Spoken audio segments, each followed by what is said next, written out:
fútbol mundial vuelve a América del Sur.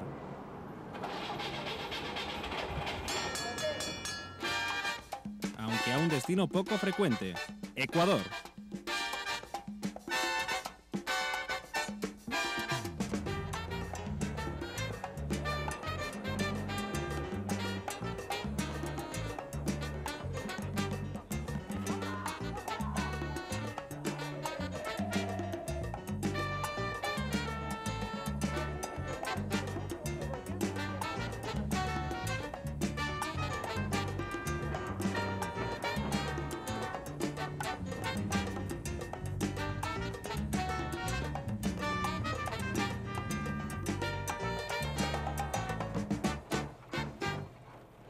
Se trata de uno de los países más pequeños de Sudamérica. A pesar de que en los años 70 se descubrió petróleo, aún depende en gran medida de la agricultura. De hecho, el dinero del petróleo no se ha dejado sentir en la población, especialmente entre la que habita en zonas rurales.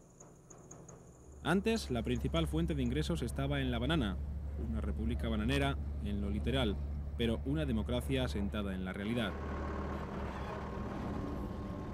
La banana sigue representando un 17% de las exportaciones del país. Puede que las reservas de petróleo no duren más de 15 años, y ese sería un serio inconveniente para la economía nacional. Pero hay más cosas al margen de la economía. Por ejemplo, 11 programas diarios de fútbol en televisión. No da tiempo para aburrirse. El rey de la cantera, Pablo Aníbal Vela. Buenas noches, Pablo. Pablo Aníbal Vela es uno de los periodistas deportivos más populares del país. A su manera explica la pasión de los ecuatorianos por el fútbol. Aquí tenemos que aplicar algo que viene desde la época de los Césares. El César decía, al pueblo pan y circo. En cambio acá nosotros, como no hay pan, va circo, y el circo es el fútbol. En Ecuador el fútbol se practica en cualquier lado y en cualquier momento del día. Los domingos, cualquier calle de Guayaquil puede cerrarse ante la fuerza de los goles. La mayor parte de aficionados divide su cariño entre los dos grandes clubes del país, el Barcelona y el Emelec.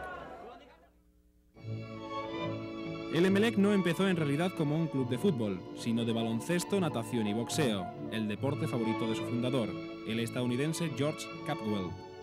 El nombre no es otro que el de la compañía de electricidad del país. Los primeros éxitos internacionales llegaron con el boxeo. El club produjo una serie de campeones en los 60, que lo convirtieron en símbolo deportivo del país. El boxeo sigue siendo una parte esencial del club. Antes de final de año, la sección dispondrá de un nuevo gimnasio con capacidad para entrenar a 40 púgiles. Esa tradición boxística se mantiene gracias a la dedicación de los hermanos Gamboa.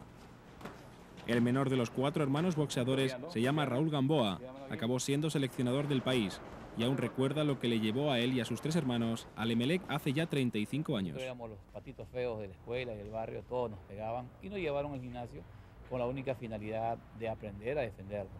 Pero transcurrió el tiempo pues, y el entrenador de aquel entonces prácticamente combinó a nuestro hermano que nos permita participar por lo menos en un torneo. Después fue en 2 y así esto se fue extendiendo hasta que nos quedamos en el boxeo por muchos años. Este es el estadio de fútbol y el cuartel general del Emelec, en Guayaquil. Al menos es como se supone que quedará tras la remodelación que se está desarrollando.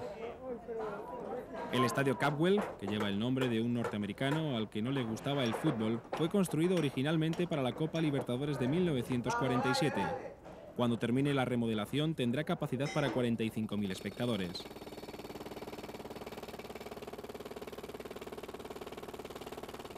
Pero no solo el estadio está siendo remodelado. Hace 2 años el Emelec gastó mucho dinero en estrellas extranjeras, pero no obtuvo resultados. Ahora ha vuelto a sus raíces con un equipo basado en jugadores de la propia cantera. Ha funcionado. El Emelec se ha clasificado para la Libertadores del próximo año, aunque eso supone complicaciones que explica su entrenador. Cuando se trata de nuestro campeonato, tratamos en lo posible, pues, la meta máxima es llegar a Copa Libertadores. Y pienso que descuidamos algo que es fundamental, la preparación de nuestra selección. Porque los intereses de los equipos muchas veces prevalecen sobre los intereses de la selección ecuatoriana. Los éxitos del Emelec esta campaña se deben en buena parte a sus jugadores más jóvenes, especialmente a uno que llegó casi asustado a Guayaquil. Cuando uno sale de otro lado y viene acá, uno aquí pasa cosas buenas, malas, experiencias bonitas y feas. O sea, uno comienza a querer a la institución a la que representa y creo que se va haciendo como propia de uno. Y Emelec, pienso que en lo personal lo tomo como mi segunda casa. Iván Caviedes tiene solo 20 años, pero conoce las claves para triunfar en su equipo. Ha sido el máximo goleador de la temporada ecuatoriana con 24 tantos en 26 partidos y está empeñado en batir el actual récord de 38 goles en una sola temporada. Fue una pequeña broma entre amigos y al mismo tiempo la tomé muy en serio.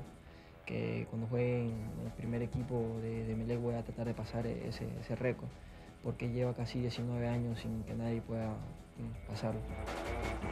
Además, quiere ser el primer jugador ecuatoriano que triunfe en Europa. Ya ha disputado 20 partidos con la selección nacional y tiene clara su relación con el fútbol.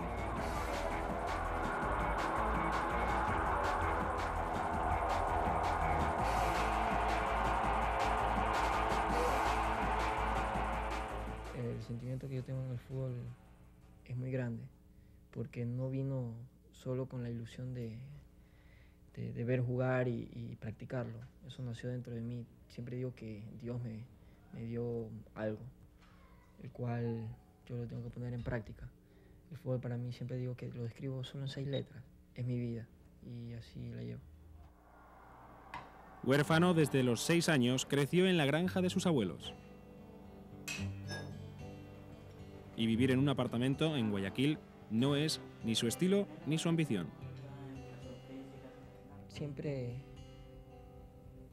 he soñado, se podría decir, volver a donde crecí, al campo.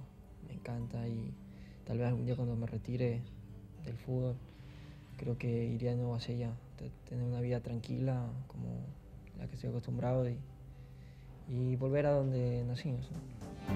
Pero aún queda mucho para eso, muchos partidos con el Emelec y con la selección. Los hinchas del país aún sueñan con el momento de verse en la fase final de un mundial.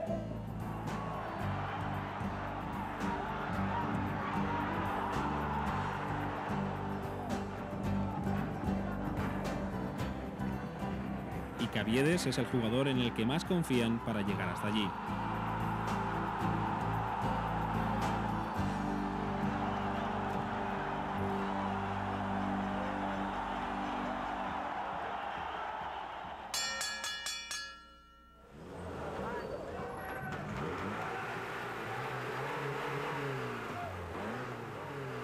Hasta aquí Ecuador. ¿Dónde vamos la próxima semana?